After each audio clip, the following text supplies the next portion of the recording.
Bem, com muito prazer recebendo no meu canal a senadora Simone Tebet, senadora pelo Mato Grosso do Sul, o Brasil inteiro a conhece, ela sempre teve uma atuação muito combativa, uma senadora, e na CPI, especialmente na sexta-feira, ontem, aí foi um dos momentos, eu confesso, senadora, eu acho essa CPI a mais importante do século XXI, já disse várias vezes, inclusive, a sua participação, o seu pronunciamento foi o ápice da CPI, porque estava difícil para entender tudo aquilo, numa questão complexa, ela pôs uma ordem cronológica, todos aqueles acontecimentos, uma espécie de organograma do tempo, houve uma cronologia e uma estrutura desse organograma parece que é uma organização criminosa, não sei, e aí, depois de tudo, o deputado falou quem era o deputado que supostamente está envolvido em tudo isso, que é o deputado Ricardo Barros do Paraná. Então, eu queria agradecer muito a senhora ter aceito o meu convite, senadora, muito obrigado mesmo, e digo à senhora o seguinte, o presidente pode ser acusado de quê pela CPI até o momento? Bom, Vila, muito obrigada pela oportunidade de, mais uma vez, estar aqui conversando com todos aqueles seus seguidores, pessoas que admiram o seu trabalho, a sua história, né, como grande jornalista que é, sempre assim, atento aos acontecimentos e muito preocupado com toda a situação que o país está vivendo. Bom, agora eu acho que a CPI entrou numa nova fase.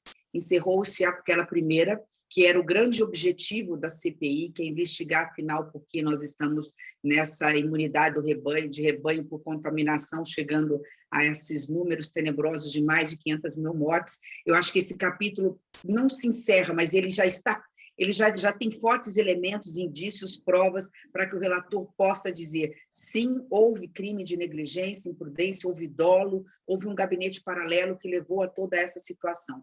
E ontem iniciou-se, e acho que começamos aí com o pé direito, iniciou-se bem um novo capítulo. Naquela velha máxima de que CPI a gente sabe como começa e não sabe como termina, nós não esperávamos que tivéssemos que enfrentar, infelizmente, agora uma nova linha de investigação, que além da negligência, além dessa irresponsabilidade que está levando à morte pessoas de forma tão prematura e inocentes, nós estamos tendo fortes indícios de superfaturamento da compra de uma vacina, num contrato bilionário. Eu sei que a sua memória é melhor que a minha, talvez você possa fazer um comparativo numérico em relação ao mensalão e ao petrolão, em valores do que isso significa. Nós estamos falando aí de indícios muito fortes de superfaturamento, de fraude de licitação, de envolvimento de agentes políticos, através de pressão, de advocacia administrativa, de tráfico de influência, portanto, aí de peculato, corrupção ativa, corrupção passiva, chegando até a possibilidade de uma organização criminosa, como foi o que você mencionou, no contrato de uma vacina do Covaxin, que por todas as incongruências que nós já mencionamos e nós já sabemos, não tinha que estar sendo comercializada no Brasil, seja porque havia uma ilegalidade, seja porque ela ainda não tem nem comprovação assim, ainda científica da sua total eficácia. Então, sobre esse aspecto, chegou-se ao núcleo do poder. Ali tem um ponto para responder mais de forma objetiva a sua pergunta, Vila. Eu dependo ali de um depoimento, que é decisivo.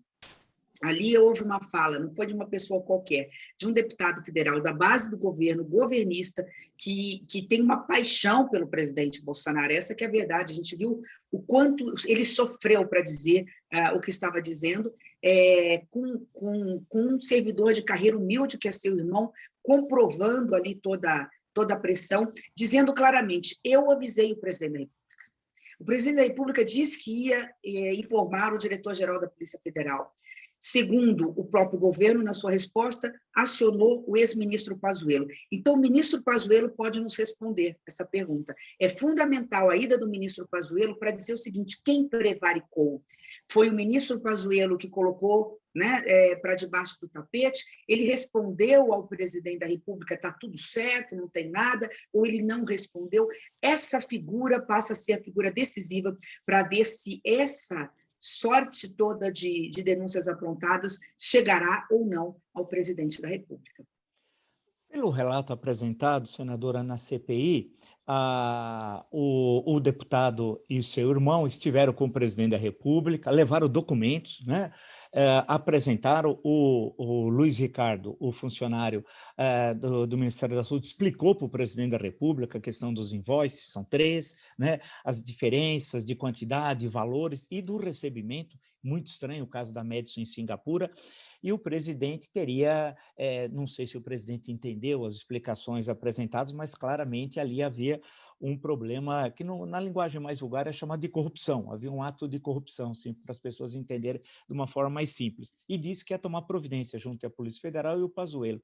A apresentação daquela cronologia, eu acho isso muito importante que a senhora fez, que é central, entre o dia que ele procurou o presidente da República, os 2 irmãos, e o dia que ele teria se comunicado ao presidente com o Pazuello, e a gente sabe disso via senador Jorginho, que deu essa informação, estando, parece uma coisa meio de comédia italiana, dentro de uma van e participando da sessão do Senado, e que teria o Pazuello respondido que não haveria nenhum problema em relação ao contrato. Mas há uma questão de tempo e de hora para poder dar essa resposta. O que a senhora achou desses 3 dias? Salvo engano, é 20 de março, 21 de março, 22 de março. Lembrando, você foi muito feliz. Eu acho que tem dois indícios muito fortes de que há algo de muito errado nesse reino, né? Nesse governo. O primeiro é o que você apontou. Veja, o presidente, ao invés de acionar, segundo o próprio governo está dizendo, o DG, que eles chamam, né, diretor-geral da Polícia Federal, ele aciona um ministro que já tinha saído, praticamente já tinha saído, né? Nem chamou o novo ministro e nem avisou, olha, além do Pazuello, 2 dias depois, com a posse do ministro Marcelo Queiroga, eu também acionei o ministro Marcelo Queiroga. Essa história ainda vai ter que ser elucidada.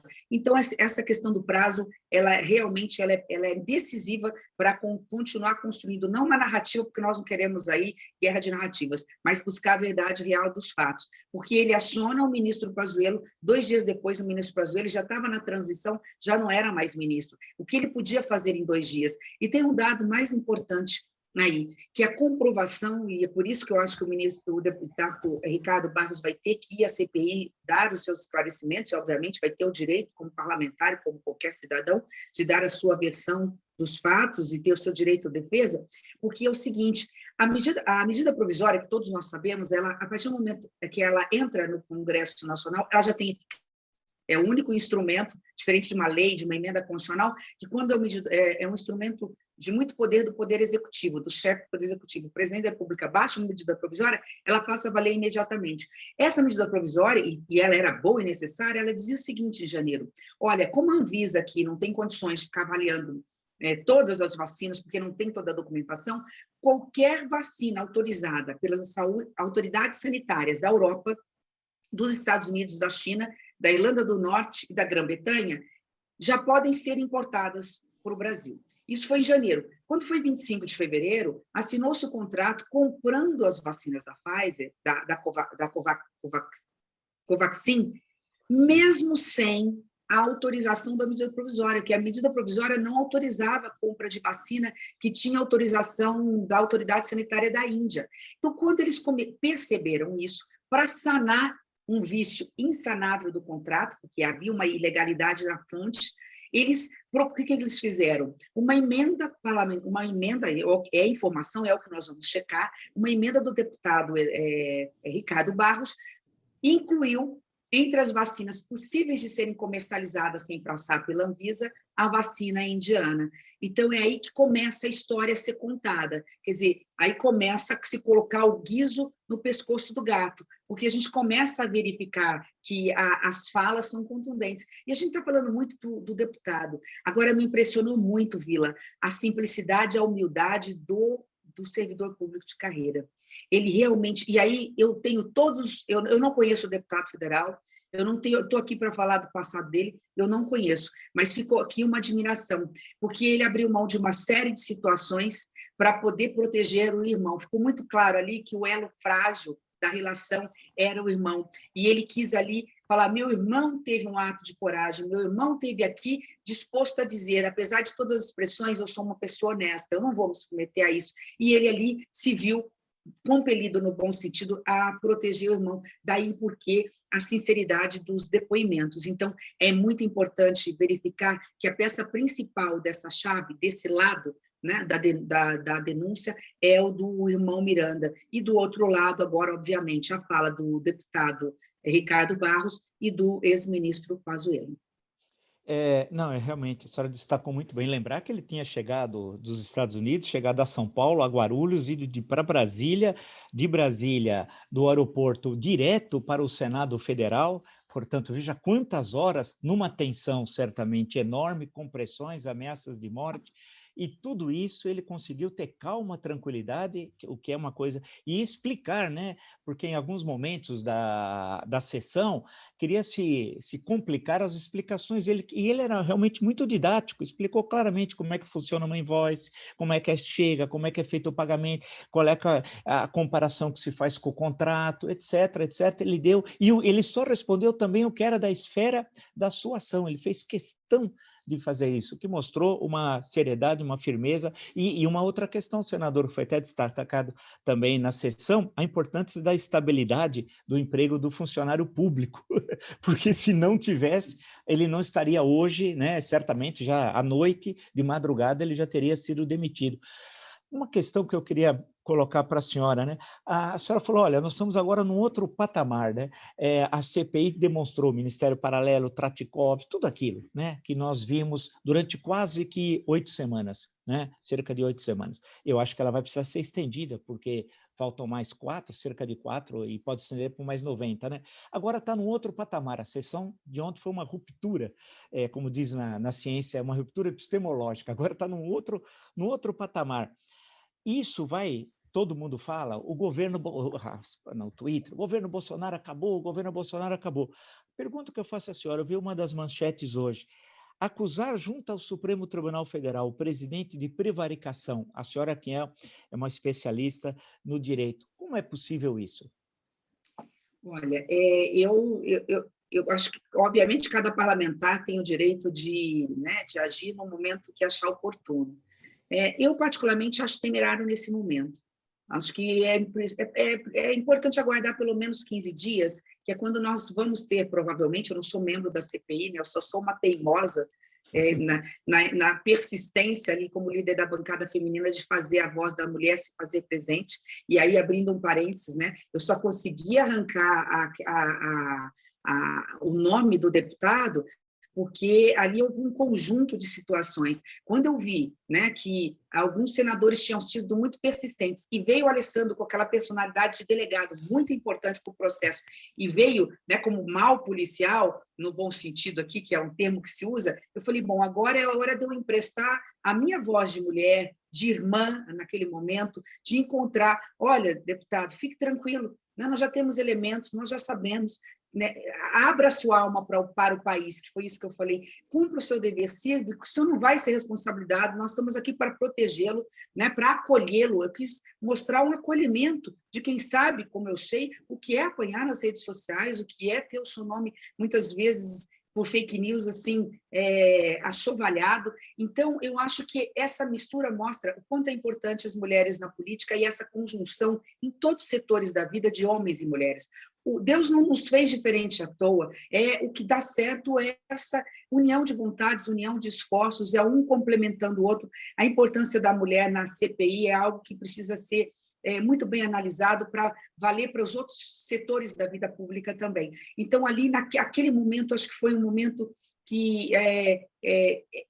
que virou mesmo uma página, como você falou. E, a partir daí, porque a pergunta, eu sempre concluo, viu? Eu sei que você me perguntou, eu dou volta, mas eu chego na água, Tá finalmente. ótimo. Tá? E eu vou chegar. Eu acho que ele começou ali uma ponta, mas vamos ter muita cautela, né? Eu sou do direito, né? Tudo, a gente sabe, está todo mundo cansado de ouvir falar no contraditório, na ampla defesa, no devido processo legal. Nós agora vamos ter que ouvir a fala do deputado, nós vamos ter que ouvir o ministro Pazuello, nós vamos ter que eu sugerir uma cariação coletiva, um termo que eu estou inventando, né? Uma cariação coletiva, que a CPI tem uma corrida contra o tempo. Então, acho importante a vinda do ex-ministro, do Elcio, que era o chefe do irmão Miranda, dessa Regina, um Tiago, que eu vi num documento que é quem autorizou também a importação, parece que junto com essa Regina, do tenente-coronel Alex, que ficava ligando ou cobrando, e do presidente da Precisa Medicamentos. Eu acho que temos que colocar todos na mesa, começar às 8 horas da manhã, não tem hora para acabar, e ver ali o que está naquele documento comprovado. Mas, em relação ao presidente, ao Poder Judiciário, que é uma outra instância, eu acho que nós temos que ter o seguinte equilíbrio e cuidado, né? Até porque o que se quer é alcançar o objetivo final, que é a verdade. E aí doa quem doer, se punir se houver realmente crime. Eu acho que falta pelo menos um elo nesse processo. Sem ouvir o ministro Pazuello, que é quem vai comprovar se o presidente falou com ele ou não, fica difícil avançar em qualquer denúncia-crime que se possa querer fazer no Poder Judiciário. Mas, como eu disse, né, no início, essa é uma decisão de cada parlamentar, de cada partido político. Eu não tenho por que, assim, questionar a estratégia de cada um. Senadora, eu imaginei antes da sessão da última sexta-feira, e falei também nas minhas lives várias vezes, porque eu tenho um livro de história política e econômica do governo Collor, né? Me lembrei da história do Fiat Elba, do motorista Heriberto, da reportagem da revista Isto É, e como aquilo acabou mudando os rumos da CPI, né?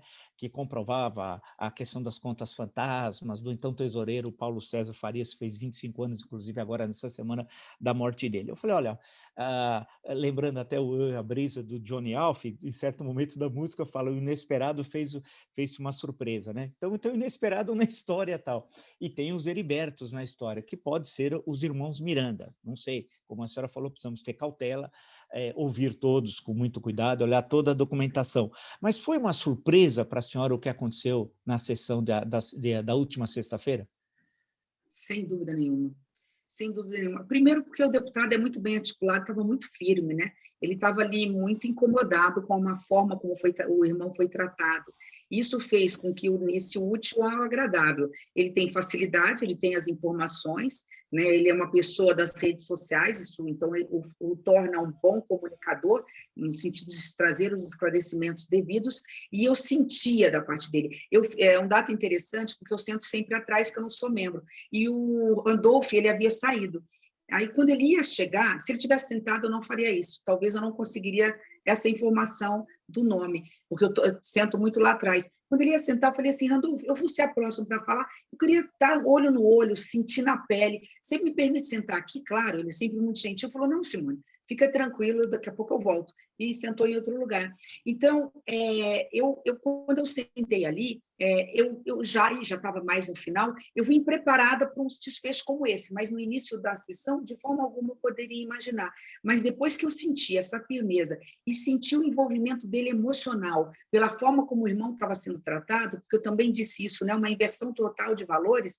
Nós, nesse estado policialesco que nós estamos vivendo, não basta ser cidadão de bem e a merecer a proteção do Estado e das forças, dos órgãos de fiscalização e das forças policiais. É o contrário, né? Aquele que fala o que pensa, a imprensa livre, aquele que ousa fazer oposição, que ousa a questionar ou denunciar, é o primeiro a ser difamado, caluniado e investigado. Então, isso acho que tocou muito no coração do deputado Miranda, a ponto dele estar ali para tudo. E ele foi para tudo, menos para, talvez, dar o tiro de misericórdia. E, sem dúvida nenhuma, esse contrato, Vila, independentemente de envolvimento direto e pessoal do presidente da República ou do ministro da Saúde, ele, por si só, derruba a tese de que o governo é um governo diferente no quesito da ética e do combate à corrupção.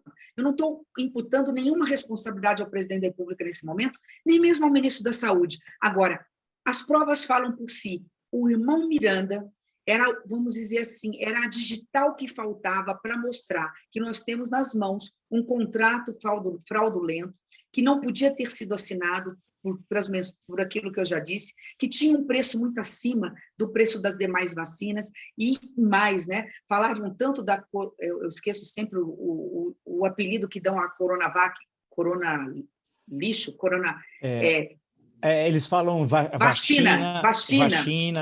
É, Vacina e a Covaxin, que é muito mais cara e não é feita pelo Instituto Butantan, que é tão sério, que é um orgulho para nós, ela tem a mesma plataforma. Se uma é mais ou menos eficaz, como eles falam, e não é verdade, quem está escutando não é verdade, minha mãe tomou as 2 doses, já assim, está super bem, por favor, tome qualquer vacina. Mas se eles falam que ela não tem tanta eficácia para o contágio, para a morte, ela tem eficácia para evitar a morte, como qualquer outra vacina, a Covaxin também, porque os dois são feitos com um vírus morto, né? E que causa apenas uma defesa natural do organismo.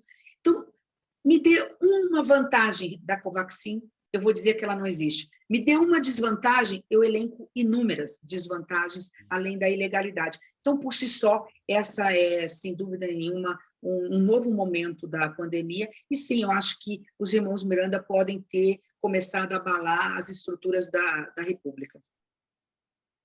Eu queria agradecer muito, não quero abusar da bondade da senadora, porque ontem a sessão e as repercussões da sessão foram até a madrugada, né? Foi realmente um momento assim importante da história. Muitas vezes, quando a minha praia é a história, a gente faz análise pós-factum, né? Mas em alguns momentos existe a história do tempo presente, como existe também uma outra forma de ler a história, e a gente está assistindo aquela história ali, e eu não imaginava que fosse acontecer tudo aquilo, e também fiquei como a testemunha presencial, vendo tudo aquilo, acompanhando, e essa aí, como eu disse no início, senador, eu fiquei realmente muito impressionado por todo o trabalho, e estou impressionado por todo o trabalho feito pela CPI, e o trabalho de documentos, que é bom lembrar a quem nos acompanha, né, senador, que tem os depoimentos, que são super importantes, mas tem todo aquele trabalho de documentação, de quebra de sigilos, que vai ter, deve ser um material, presumo, imenso, que é necessário ter uma ordem de investigação que vai fortalecer ou não os depoimentos dados e que vão levar, no fim, ao relatório final por parte do relator que vai apresentar à comissão. Portanto, tem muito trabalho ainda a ser feito, né? E a equipe de consultoria do Senado, ela é assim, formidável. Lembrando que a maioria é concursada, portanto, com estabilidade.